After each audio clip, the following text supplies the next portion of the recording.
તમારું નામ? મારું નરેશભાઈ કાકવાણી છે, ગામ જેતપુર છે. શું તકલીફ હતી તમને? મને પગમાં ખંજોર હતી અને આ માથામાં ખંજોર હતી. મને માત્ર 10 થી 12 દિવસથી આ ઘણો ફેર પડી ગયો છે.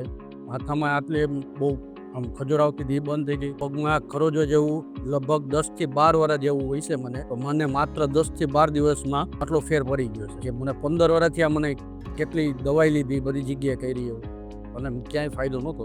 એટલે મને 10 દિવસમાં માત્ર 10 દિવસ બહુ સારું કામ અને બહુ વ્યવસ્થિત કામ છે તમારું અશોકભાઈ. ધન્યપાત્ર છો તમે કે અમારા માટે આટલો તમે સહયોગ કરો છો અને આથી ઘણાને સારું થાય એવી અમારી શુભકામના. તમારા જેવી કોઈને બધી ખંજવાળની સોરિયાસિસની તકલીફ હોય તો બીજે જવા કરતા અહીંયા આવવા સારા 100% રિઝલ્ટ છે. મને માત્ર 10 દિવસમાં હું તો કહું છું મને આટલું રિઝલ્ટ મળ્યું છે. તો હું તો કહું જેને પણ તકલીફ હોય એટલે અહીંયા વિઝિટ કરી જવું, આવે મુલાકાત લઈએ તો એને ઘણો ફાયદો થાય છે. હું બધાને મારા માધ્યમથી એમ કહું છું કે કેટલાને તકલીફ હોય એ આવે અને એકદમ સારામાં સારું કામ છે. નીચે આપેલા નંબર ઉપર સંપર્ક કરો અથવા નારદ ઔષધ ભંડાર જેતપુર એકવાર અવશ્ય મુલાકાત લો.